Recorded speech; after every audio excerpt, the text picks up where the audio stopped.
Evaí, seja bem-vindo. Obrigado pela oportunidade. Vai, Pitoli por aqui. Quero te ouvir. O que houve? A gente transmitiu tudo, né? Inclusive cotovelada de Rogério Corrêa em Luiz Lima e também atuação, né? A tua ação na tentativa de conter os ânimos da turma que ficou desesperada, Evaí. Olha, a gente tem que estar preparado, porque a esquerda não tem pudor e, se necessário, eles partem para a violência. Nós tivemos uma vitória heróica na manhã de hoje, do mesmo tamanho quando nós conseguimos eleger o Carlos Viana, presidente da CPMI, e o Alfredo Gaspar como relator. Eles estavam desorganizados, estavam desprevenidos, e a oposição, muito bem mobilizada, se preparou, e nós conseguimos um fato que era inimaginável poucas horas atrás, que era derrotar o governo e deixar o rei e o seu filho literalmente nu. Nós conseguimos aprovar a quebra de sigilo do Lulinha. Ou seja, um fato talvez até impensável há poucas horas atrás, mas foi uma madrugada de mobilização nossa, de preparação para que nós chegássemos muito bem estruturado e organizado na CPMI. Nós estamos falando que o Lulinha está envolvido desde agosto do ano passado, quando da instalação da CPMI, que o Lulinha tinha relações diretas com o roubo dos aposentados. E o governo trabalhou a todo instante para poder ocultar isso. E nessa manhã, por uma vitória honrada, heróica da oposição, nós conseguimos então quebrar o sigilo do Lulinha. Isso pode literalmente sim abalar a República, o que levou a esquerda, os deputados da esquerda e senadores da esquerda praticamente ao desespero. E eles partiram para, além do assédio moral, uma agressão física ao presidente Carlos Viana, inclusive que está numa recuperação de uma cirurgia traumática, está até usando uma cinta, e também tentaram agredir verbalmente e fisicamente o relator Alfredo Gaspar. Nós já o conhecemos, fizemos as intervenções necessárias para proteger primeiro a integridade física do presidente e do relator, e eles, achando que nós iríamos criar confusão, o deputado Rogério Corrêa, já é conhecido aqui na casa, apelou, deferiu um golpe contra o deputado Luiz Lima, que foi imediatamente interditado. O Rogério Corrêa foi retirado da sala pelas seguranças do Senado e da Câmara. Continuou-se o debate, mas aí se restabeleceu depois o prestígio moral do presidente, do relator, e os trabalhos vão estar tendo continuidade.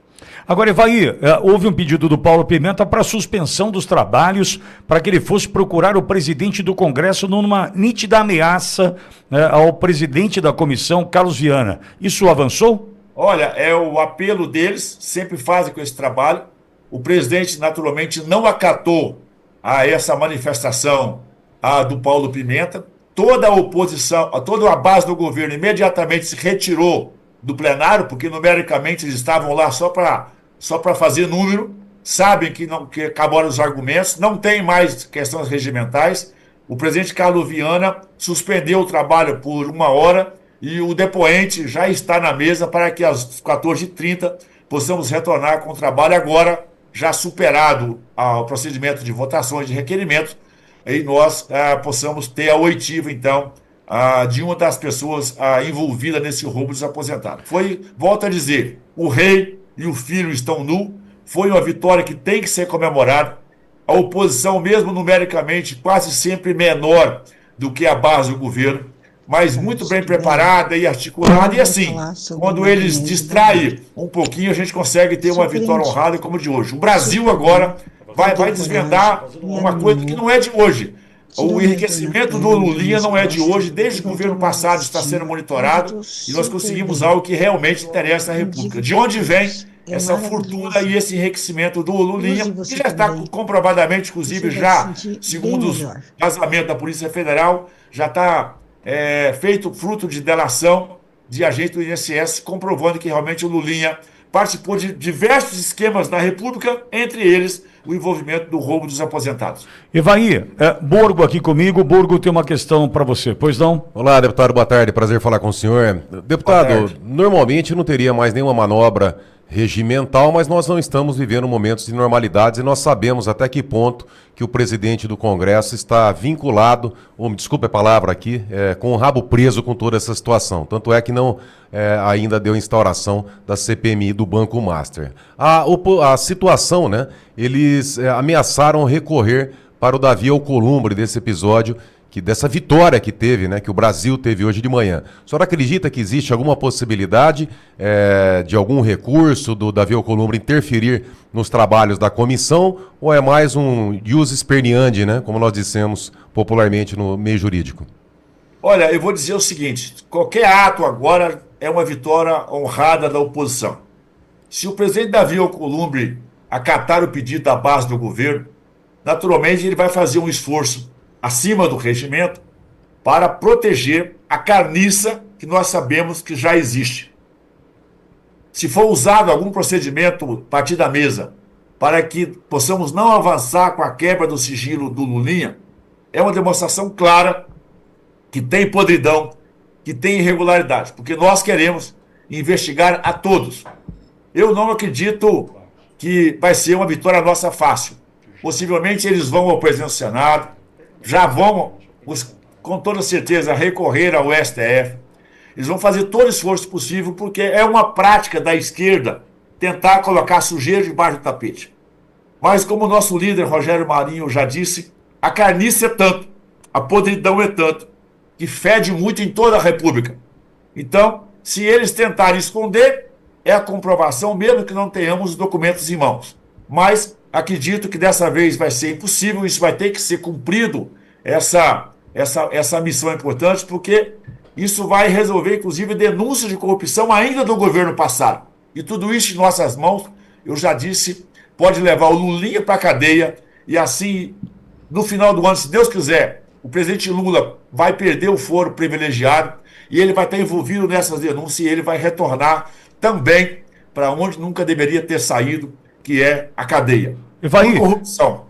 Em 2023, nós conversamos em dezembro, na posse do Milei. E o que você falou para mim ali em 2023 foi acontecendo. As coisas foram. Você tem uma visão da política, uma condição de analisar que poucos têm. Então, o que você foi falando ali, tudo aconteceu até aqui, e por isso que eu lhe faço uma pergunta. Eu sei que é um exercício de futurologia, entretanto, você tem uma capacidade de análise que realmente merece destaque, merece elogios. O que isso pode interferir diretamente na eleição de Flávio, diante dos números que nós já vimos ontem? Porque eu lhe pergunto, Evaí, Lula não está nem aí mais para a base evangélica atacada diante daquele desfile da Acadêmicos de Niterói. Agora vem mais essa que pode mostrar de uma vez por todas que seu filho é envolvido no roubo de aposentados e pensionistas. O quanto isso pode custar para Lula e o quanto isso pode ser fundamental para a eleição de Flávio? Olha, eu acrescento tudo isso, as notícias dessa manhã, que a Advocacia Geral da União, ela apagou do sistema as orientações após a orientação, a operação sem desconto. O AGU, né, o Messias, esse mesmo que está pleiteando ir para o STF, ele mandou suspender todas as ações de descontos ilegal do INSS. Então o governo já perdeu o escrúpulo e ele quer esconder tudo isso.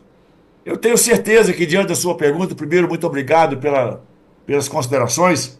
Eu sempre tenho feito o meu esforço máximo para poder falar a verdade, fazer o enfrentamento, não se acovardar diante dos desafios. Eu estou percebendo que tem sempre a discussão ideológica, mas o brasileiro comum, este do dia a dia, o empresário, o trabalhador, o empregador, está percebendo que esse governo está prejudicando a sua vida. Tudo isso mostra uma falta de zelo com as contas públicas, essa falta de rigor fiscal e essa forma inescrupulosa de trabalharem como gafanhotos para depredar a coisa pública. Portanto, a vida do cidadão está piorando a cada dia, porque isso impacta em investimento, impacta nos juros, impacta na inflação, impacta na segurança jurídica. Portanto, essa percepção que eu tenho certeza que o brasileiro vai se livrar desse modelo de governo, vai enterrar por vez, inclusive, como eu disse, Nós vamos retomar com as investigações para que o Lula possa, de forma exemplar, retornar à cadeia por corrupção, por roubo, envolvimentos diversos, em desvios. Penso que o senador Flávio está cumprindo brilhantemente o seu papel nessa pré-candidatura à presidência da República, percorrendo, atendendo a imprensa, se posicionando. O presidente Jair Bolsonaro, junto com o senador Flávio, soltou uma lista ontem, inclusive, dos nomes que eles pretendem apoiar para governador e para senador dos estados. Eu acho isso relevante, de forma que nós somos... Olha, por exemplo, eu fico orgulhoso quando eu olho para a lista do Jair Bolsonaro e vejo, por exemplo, o nome do Alfredo Gaspar, esse nosso relator da CPMI, como pré-candidato ao Senado por Alagoas. Eu vejo o nome, por exemplo, que não é do partido do presidente. Vejo, por exemplo, o nome de Marcel Van Hatten e do próprio Carlos Viana, que também não são do PL.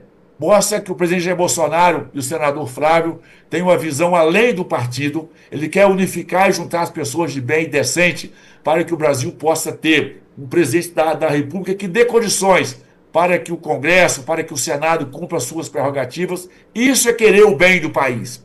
Não é impor, não é esconder e, naturalmente, não é proteger o crime. Mas, como eu disse, essas vísceras já estão estragadas, o cheiro já não consegue mais ser ocultado e a grande limpeza nossa, além da confiança que nós temos que ter no sistema judiciário, a grande limpeza de tudo isso vão ser nas urnas em outubro de 2026. Evair, não vou mais atrapalhar, imagino que você deve estar indo almoçar, já tem retomada dos trabalhos pela CPMI. Muito obrigado por despender do teu tempo e conversar conosco, Evair. Agradeço a oportunidade, será longo, à tarde, à noite, à madrugada, mas é o nosso empenho e não é um sacrifício, é uma necessidade para que possamos criar o Brasil que a gente sempre sonha, para os nossos jovens, para nossas famílias, para gerar emprego e renda e melhorar a vida dos brasileiros. Obrigado pela oportunidade. Vamos juntos. Evair de Mello, deputado federal, PP do Espírito Santo, conversando conosco. Valeu, Evair.